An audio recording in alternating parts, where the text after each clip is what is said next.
Hello and welcome to another episode of Between Two Red Chairs, where we get to know someone on the Lynchburg College campus a little bit better. Today our guest is Pat Price. Hi. Pat, welcome to the show. Thank you so much for having me. And Pat's title is Program Coordinator in Multicultural Services. That's correct. What do you do with that title, Pat? Actually, I work with the Net Starter, who's been the director for about 25 years in that program, helping her to coordinate multicultural programming here on campus.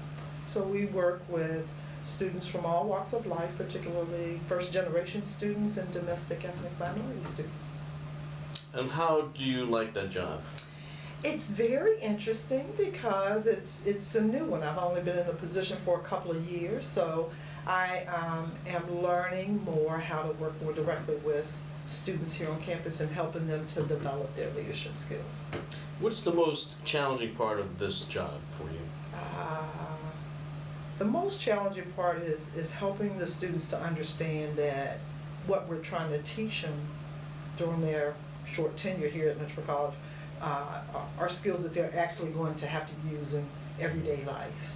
And for me, it is a perfect segue coming out of working in community outreach and trying to match campus organizations with community partners and helping students to locate internships or get experiences working in real world, taking their theory out of the classroom and putting it to use. That sounds good. Mm-hmm.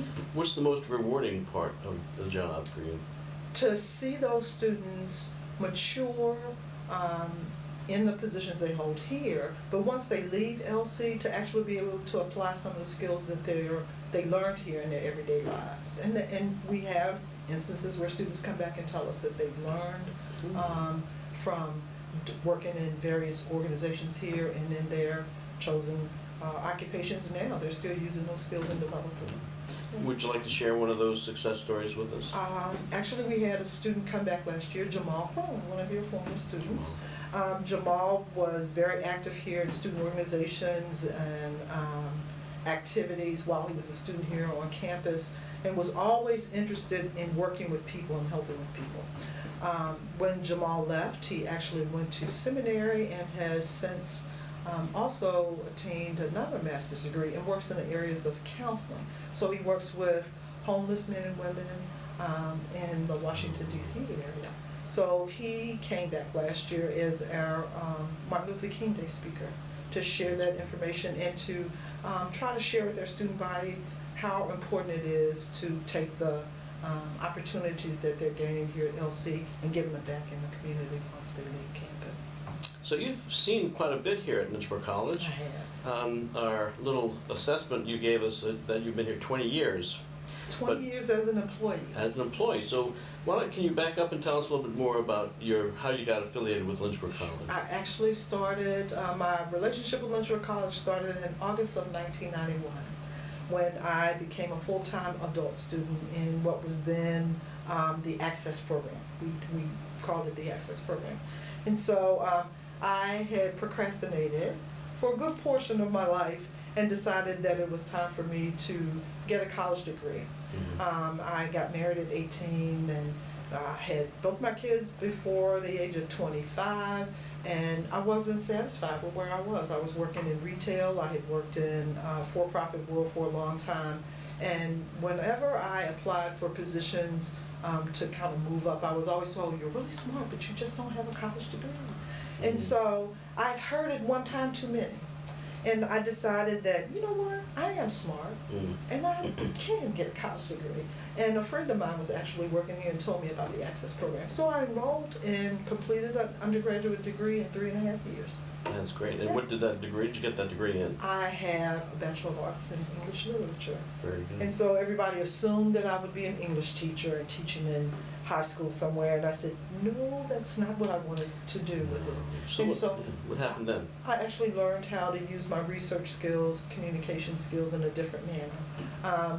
Then president of the college, Charles Warren, created a position for me during the academic year, and I started working in enrollment. And so for 4 years, I traveled up and down the East Coast recruiting students for Lynchburg College and utilizing those research and communication skills recruiting students. And my understanding is Charlie Warren gave you a choice of jobs. He did. He offered me a position either in financial aid or in admissions, traveling, and I chose the travel.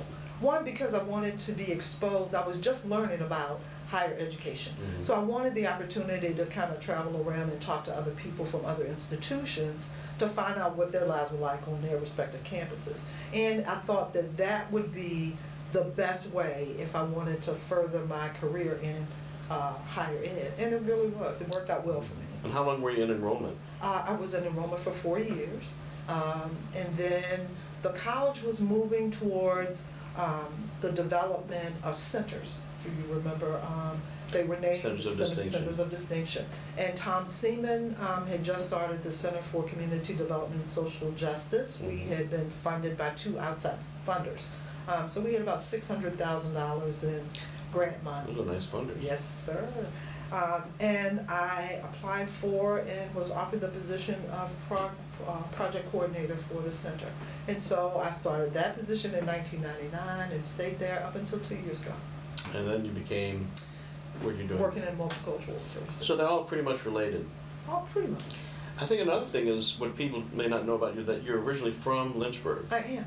Most people don't think I'm from Lynchburg. They think I'm from New York or Pennsylvania. Why is that? I don't know why exactly. I do have connections to the Northeast.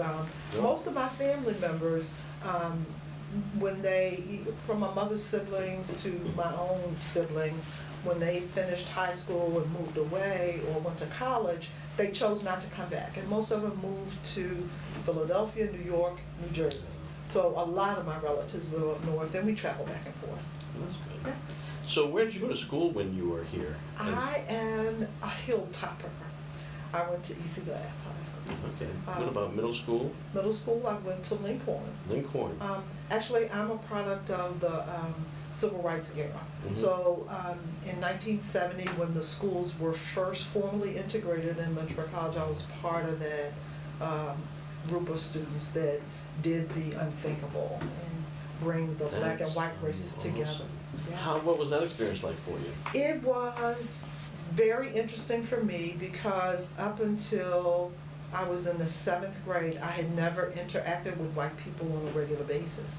And so with integration, my mother had the choice of middle schools to send us to. And of course, Dunbar Middle School was still in full reign, and I was going like, let me go to Dunbar, let me go to Dunbar. And she said, no, I want you to be part of something bigger. And so she kind of gently coerced me into attending Lincoln Middle School. So I was thrust from coming out of an all-black environment to being the only black person in a majority white environment. Well, what was that like? At 12 years old, it was very scary. And I had to learn to adapt. But I met a lot of people who were very much progressive in their thinking and were very encouraging and open and inviting to become more of the inclusive society that we have become since that time. So I made a lot of friends with people that I probably would never have crossed paths with had that not happened. But as a result of it, you know, for me, it's like I've been in a majority institution and the only black person in the room for most of my life. So it's not uncomfortable. It's a little boring. Actually. Oh, really? Yeah, it's boring because. Well, by now I was thinking from the age of 12, and I just had a milestone birthday, and I don't mind sharing with you that I'm 60 years old. I don't believe that. That by now our society would have evolved to a place where you wouldn't necessarily have to remind people about diversity, that it would come automatically. And unfortunately, I don't see that happening. Wow. Yeah. So do you tell your kids the story about how you were the only black person in the middle school? You know, my kids never believed me. They never They believed never, they didn't think the story of the civil rights was really real. So telling them about riding the bus and having to sit actually physically at the back of the bus one day, and then when the laws came into effect, being able to sit in the front of the bus, or having to enter local restaurants through a back door, not to walk into the front door of the restaurant. My kids really didn't believe me at all. And so having to educate them about the movement and tell them about my experiences and actually show them places around town where, it was truly a segregated community. It was really interesting. The other aspect of it historically for me was that the civil rights movement here in the city of Lynchburg actually started in my grandfather's barbershop. Get out. Yeah. How did that happen? Virgil Wood was part of the cohort of black people that were trying to start integration efforts here in Lynchburg. And so for a long time, members of the black community had to meet in secret when they were talking about things like integration and getting voters' rights and doing things like that. And so my grandfather owned a barbershop on 12th Street. And they met after the barbershop closed down on 12th Street to formulate the civil rights movement as it was in Lynchburg. That's true. Mm-hmm. That's a great experience. It is. We have a thing now we call rapid fire questions. So there's no really rhyme or reason to these. Okay. You just answer how you think. Gotcha. Okay? What's your favorite toy as a kid? Doll babies. What's a single food you could never give up? Homemade rolls. What person knows you best? My daughter. A shower or a bath? Shower. What person would you never want to meet? Santa Claus. Who's the first person you call when you have a bad day? Stephanie. What's your favorite age you have been so far? 60. What's the last text message on your phone say? Happy birthday. How much do you tip for a $37 bill? About $5. Dog or cat? Dog. What's your shoe size? 8.5. Something you find yourself saying a lot.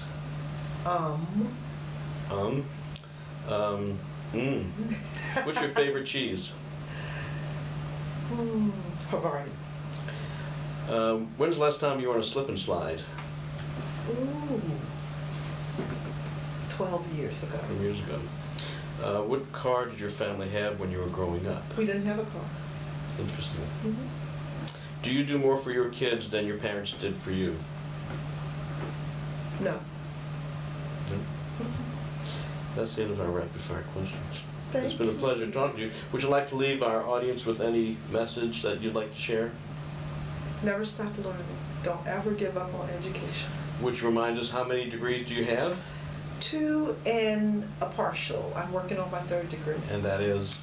Master of Arts in Nonprofit Leadership. A very good program, I understand. That's excellent. Thank you so much for being with us today. Thank you for having me. There's another episode of Between Two Red Chairs where we get to know somebody on the Lynchburg College campus a little bit better. Our guest today was Pat Price. I'm your host, Jimmy Rue. We hope to see you next time on Between Two Red Chairs. Thank you for joining us.